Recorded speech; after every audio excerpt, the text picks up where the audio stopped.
Hello everyone, my name is Bygl and welcome to episode 29 of my Minecraft Let's Play series.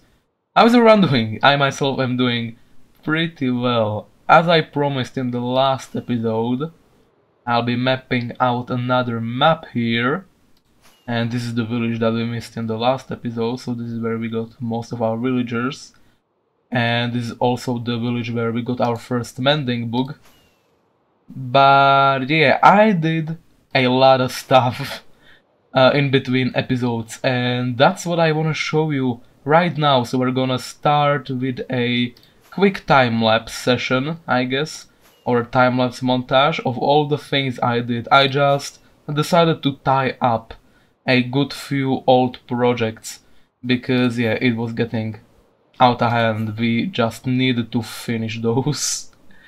So we can start more and more new projects that we can actually work on instead of just accumulating projects that will never be finished, right? So sit back, relax, and enjoy the time lapse.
Look at this.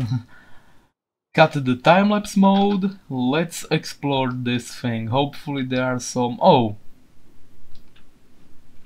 Well, apparently we already been here. Huh. I don't remember seeing this. Or maybe I do. Curious. Because it's not the same one that we found the last episode. I probably found it on like episode 15 when we were exploring the world, right? The thing that I'm looking for right now is a villager outpost. Oh, there's another village here. If we could find a villager outpost, that would be absolutely amazing, because we could actually start a raid if we found one. Because for some reason, ever since I built my villager thing at my island, not a single pillager patrol spawned there. So yeah, I don't know if villagers like affect pillager spawns, but it sure does feel like it, I'll give you that. It sure does feel like it. There appears to be an extreme hills mountain with some pretty cool archways here. I don't know, I was always a fan of extreme hills. Even though they're kinda ugly, they at least have some interesting terrain, right? Not necessarily pleasing to look at, but fun to traverse at least. Oh, swamp. It's a swamp. Please, let there be a witch hut in here somewhere. Oh, there's a terracotta thingy here. Okay, okay. But... come on. For real? Ah, this is like the 5th swamp I'm exploring on this world and there's still no witch hut. Also, this birch tree biome is massive. Look at this. And it's kinda weird because like all of those trees are oddly similar to each other. It's like they were just copy-pasted, right? Because oak trees can be big and small, so it's at least interesting. This is just kinda uncanny. I think this is actually the mesa where I grab all of my brown terracotta for my builds in Spruce Town. Right? Isn't there like a portal around here somewhere? No? Ah yeah, there it is. So this is where I mine my brown terracotta. How would you look at that? Whoa. Whoa! This isn't a normal birch tree biome. I usually hate the birch trees biome, but this is kinda cool, right? What is this? Tall birch hills. Huh. Well, didn't know that existed. The more you know, right? Okay, this is a spawn where I got my first slime balls. And I'm pretty sure that there is no witch hut here. I would probably remember if there was one around here. The sad story of my life. On Metacraft, Embeds literally just found 2 witch huts right next to each other, while I have to struggle to find even one. Good stuff. So I set up this super tiny map thing here, and we should be able to just plop these here, and they should match. Yep, so that is where our map is. That is Spruce Town plus the Monolith project. Small and insignificant, aren't they? Ha! Compared to this, at least. Yeah. Also, I found out about the thing, right? You see that there? That is our pillar, right? If we come closer to it, we get a lag spike. So if you ever wonder why we have lots of lag spikes here, each time we load in that pillar there, we get a lag spike. No idea why that happens, but it's just weird. Like the pillar, it isn't even filled. it's the only other empty pillar, and it lags out my world for some reason. Is it like corrupted in some way or something? I don't know. But yeah, let me show you the things I did. So I finally finished the portal. About prime time, right? Look at it from behind. It's way better, I think. Let me just fly away. There we go. Also, let me do this cinematic camera thing. Look at that. Now that is looking pretty fancy if I do say so myself. And also, we gotta clear out all of these iron golems again. And also, check this out. We now have a proper entrance to the diamond cave. How does this look? Let me do another walkthrough with the slow camera. So we can just check this out. We can go through here. We now have an entrance to this side of the Spruce Town project. I don't know what I'm gonna do with this cave. I might just, you know, I might not change it and I might add something here. We'll see. And then this is how the other side looks from here. And I especially like this transition to the terracotta. This is cyan terracotta, and I think it matches this place really well. I'm kinda tempted to make the floor out of the terracotta here as well, but I think I'm gonna pass on that for now. And yeah, this is a double carpet, so mobs shouldn't be able to go through this. So yeah, no pesky creepers should be able to get to our base. Also, we now have a silo for andesite and terracotta. because I think it was prime time to give these a designated block, and yeah. I know that I'm not probably gonna fill these two up, but at least they're not empty spaces now, right? This project is finally completely finished. And I gotta say, it feels good. It feels good to finally finish some projects. And that means that we can start a good few new ones. Actually, before we start doing anything, I'm gonna show you this. This hole here.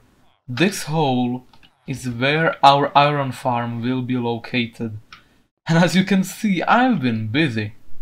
This is the exact size of the hole that we will be building. And let me say, this took like 1 hour to dig out, with Instamine, mind you. And there are a good few, large areas mined out, like here. So I assume this is gonna take like 2 or 3 more hours still before we can start placing in the actual blocks for the iron farm. So yeah, I'm just gonna keep you updated on it regularly. What a word. Whoever invented that word should go to prison. I'm joking. But yeah, I'm gonna keep you up to date on it, and hopefully we'll have it done in like 2 or 3 episodes. Crafting dispensers is not fun at all. Okay, I just crafted up a lot of redstone resources here, or redstone components I should say, and this should be enough for the thing that we're gonna be doing today. So yeah, let us begin. I'm sorry, little ones. You're just too freaking loud. So what we're doing right now is a pretty cool project that I wanted to do for a really long time. And that is a automatic honey farm. So we're gonna have a bunch of bees in here. And hopefully we'll be able to figure out the redstone ourselves. I don't wanna look up any guides or anything, and redstone is relatively simple as far as I know. It all just relies on some redstone pulses that come from the comparator, which can detect the honey state of the farm. So if we have some glass here, I know that it needs to travel like 5 blocks. The whole redstone thing, so 1, 2, 3, 4. Yeah, this is gonna have to go 1 block further. This is probably not making a lot of sense for you right now, but I promise that once we'll be done, it's gonna be way more self-explanatory than this. For now, just think of this as a placeholder for the bee nest. So this comparator will detect that, it will send a pulse upwards, and over that, these glass blocks. I actually think that we need to have a glass block here as well. I'm unsure. I'm just winging it at this point. And then we'll have a dispenser up here. So let's place that there. That should be pointing downwards, yep.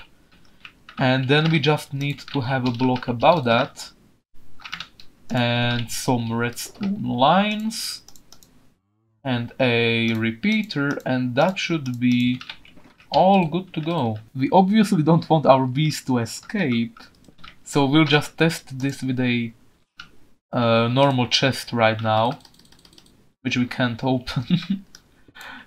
There we go. So let's just chuck a few items into this thing, and the redstone should be able to travel upwards through this thing. And it still isn't up there. Oh, there we go. I think it's traveling upwards. Let's chuck some more things into there just to be sure. Yeah, you see that? This is my only scaffolding block right now. The redstone dust can travel upwards, and a full a full bee nest will give us an output of 5 redstone dust range. Does that make any sense? So it can light up 5 redstone dust, and then the signal will cut off when it's full. So this should be 1, 2, 3, 4, 5, and the repeater will detect that, power this block, which will power this dispenser here, which will then harvest either honey or honeycombs from the beehive and or bee nest. I think this should work. Hopefully. I don't know, I never built this in survival, so I'm really unsure. Okay, let's break this chest. Let's take our stuff. And yeah, the other thing we need to do is have some flowers in front of the bee nest, so the bees can actually pollinate that stuff. So we put the flower in, and I'm kinda nervous. I don't really wanna lose any bees here. So we have a bunch of bee nests here. All of them should have at least some bees within them, because we can see the NBT tags there. So there are 2 tags. That means that there should be at least 1 bee inside one of these. And then I have no idea which way will the front face once we place it down, but I assume it's gonna be from the front. So the front will face us once we place it. So we'll just place the bee nest and then we'll quickly place the glass here in 3, 2, 1. Boom, got it. Nice. Oh, and it's working. And we also have a redstone pulse output here. Is the bee pollinating it or is it stuck? I can't really tell. I guess we'll see in a second. But yeah, all we just need to do now is... Oh, I think it's working. Nice, okay. All we need to do now is grab a few bottles and we'll place them here. And let's just reset this pulse real quick. So we update the thingeridoo. That should have taken the honey out. And where did it go? Oh, okay. I remember this. This is a problem. So dispensers actually harvest the honey bottles out of themselves for themselves. So instead of going into the hopper, they will actually go into the dispenser. Now there is a simple way to fix this actually, and that is by overflowing the dispenser. So if we do this, the dispenser cannot possibly collect any honey, and the honey will go into this chest. And yeah, then we just need to have a hopper which points into this dispenser, and that should literally just, if we just put a chest of honey or just empty bottles above that, that should keep this filled for quite some time. And we don't need to worry about the hopper being powered, because it's just gonna get powered for 1 second and then it's gonna resume its, you know, filling up routine, I guess. You know what I'm trying to say here, right? But other than that, I think that we succeeded, right? Like, this is pretty compact, I think. Oh, I'm so happy. And theoretically, oh, yeah, sure, hi. What I wanted to say before getting distracted is that this is theoretically tileable next to each other, right? So we can just place these right next to each other and it should still work. There's no reason why it wouldn't. Huh. Okay, let's try and build 2 of these right next to each other. I just wanna say that I didn't look up any guides when trying to figure this out, so this is kinda like a really proud redstoner moment for me right now. And also, I don't like the fact that when you say redstoner, it has the word stoner in it. Jeez, makes it look like, or sound like a drug. Redstoning. Maybe it's just me. Maybe I'm just over dramatic. We even got a honey bottle. Oh! So it's working! Oh, good stuff. Oh, I am so relieved that it works. Nice! Good stuff. It's so much fun to figure out redstone projects and solve redstone problems, I think. And that should have been another one. Damn, this thing is quick. Look at this. We almost have enough for our first honey block. This is at honey level 4, so we might even get another one like right away right now.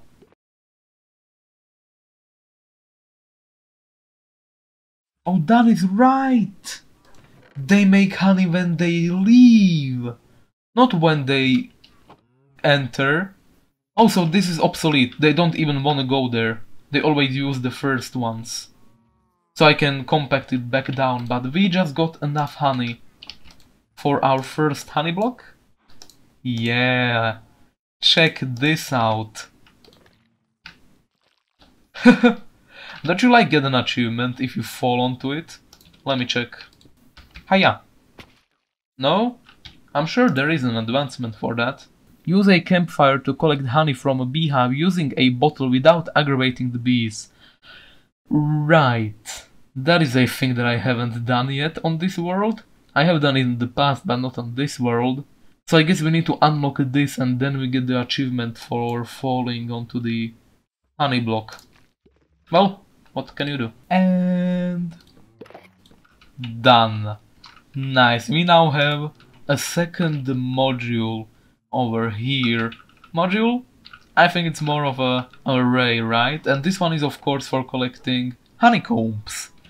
So this one is for honey bottles and this one is for honeycombs.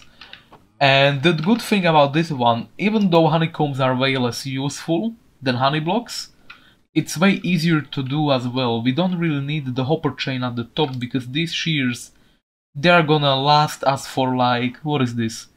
240, 480, for like approximately 700 harvests. So these shears in these dispenses up here should last us a really good while. And yellow. There we go. I really like how this is starting to be more and more colorful. Colorful! Jesus Christ! Colorful! It's not that hard to say, Bygl. It's not that hard to say. Anyway, sadly this episode has been going on for too long already. So yeah, I hope you enjoyed today's episode. Next episode we'll hopefully have enough time to decorate that place and also add a place where we can actually breed up the bees. But yeah, I hope you enjoyed today's episode. Have a wonderful rest of the day and I'll see you in the next one. Bye bye!